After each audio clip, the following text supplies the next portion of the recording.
Galloway only won because Labour didn't stand a candidate. All I can say is cry more.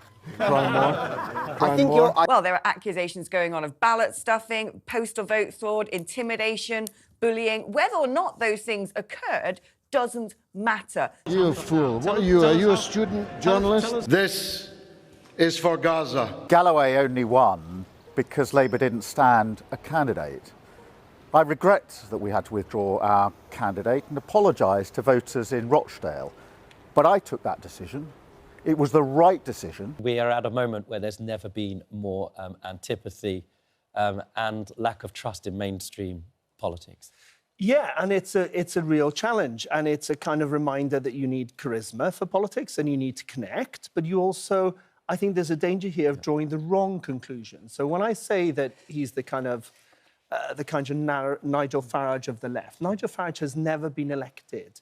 And so it's really important that the Conservative Party, for instance, at the moment, don't draw the conclusion that the answer is to become more right-wing and more extreme. Well, that's the point I was going to... Because we're talking about Labour Party and we're talking about George Galloway's success and Labour Party's lack of success and the success of the independent candidate.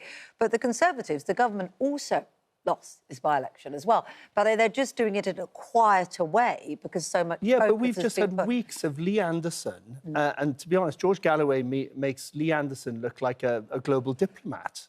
You know, he goes there and says things that even Lee Anderson would find difficult.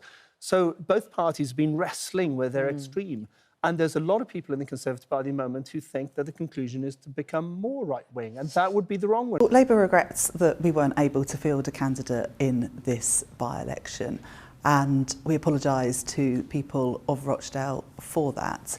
George Galloway is someone who stirs up division and hate, and we should be working to unite communities. Keir Starmer, this is for Gaza. You have paid and you will pay a high price for the role that you have played in enabling, encouraging and covering for the catastrophe presently going on in occupied Palestine in the Gaza Strip. Of all the parties to remove climate change denier. You said in the hustings that you wanted to extract oil and gas from the North Sea and all the parts of the North Sea.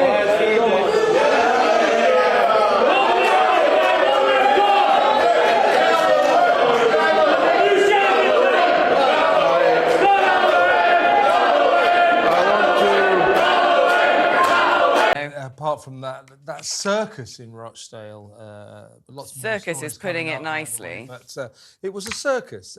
It's an absolute joke, an affront to British democracy. George Galloway has won on his anti-Semitic ticket, has gone in to Parliament to represent the people of Rochdale. And what did he say when he won? Represent the people of Rochdale. He's the MP for Gaza. Yeah, exactly. He goes, this is for Gaza, not for Rochdale, then. George Galloway, George Galloway, you've said that you've crushed your former party and that this is a crisis for Keir Starmer, but he's calling for an immediate humanitarian ceasefire in Gaza. He's saying that a Rafah offensive by the Israelis would lead to a humanitarian catastrophe. What is Keir Starmer doing wrong? Well, I know you're so sad about the result because I've been watching you on television this evening. I know that all I can say is cry more. Cry more. Cry I think you'll find that at 10:30 I was predicting your victory. But tell me, what's he doing wrong? What's Keir Starmer doing wrong? Cry more. If you believe that Keir Starmer is genuinely seeking an end to the slaughter in Gaza, I've got a bridge in London that I could sell you going cheap. This should have been an easy win for Labour following the loss of Tony Lloyd. But, you know, many Britons will be waking up today asking themselves, if George Galloway is the answer, we really don't know what the question is. I read some of his literature. They are so full of hate. They're designed to rally fear. They're designed to cause division, an entire campaign based on Gaza. Keir Starmer and Rishi Sunak are two cheeks of the same backside. He's trotting out the same ghastly tropes. He's still treating the Palestinian people with utter contempt by using their bones to build a pulpit for himself to spew this divisive rubbish that he always does. But I was on television with him years ago, and the first thing he said, Blair and Brown, he says, their two cheeks are the same up. You know, he used a slightly different word, not backside. He used that against me and somebody else. He just uses it over and over again. George Galloway made, I think, probably one of the best speeches I've ever heard in the House of Commons when he was speaking against abortion. And he's speaking from a very Catholic perspective on that. And he, regardless of your own views on abortion, it was an incredible speech. It actually captivated the House. He's capable of doing this extraordinary speech. But on the other hand, so are other demagogues in history. They have that skill and that ability. All we can say is the one saving grace is if he has one, and the indications are not good for democracy, they're good for Galloway. The indications are that he will only be an MP for a short time, and he will be a pariah. What we're seeing is the dawn of a very dark sectarian invasion into our politics. Never before in this country has our politics been split on the basis of religion. Never before have we had balkanised voting blocs based upon religion. Never before have we had that sort of division in our society. And this, I'm afraid to tell you, is going to be the very beginning of something that is not going to go away. Anyone who thinks that they can now win a vote by, well, there are accusations going on of ballot stuffing, postal vote fraud, intimidation, bullying. Whether or not those things occurred doesn't matter. How much do you really care about Rochdale? BBC, no, please. We've been waiting a long time. Thank you. I hope you didn't practice that question, did you?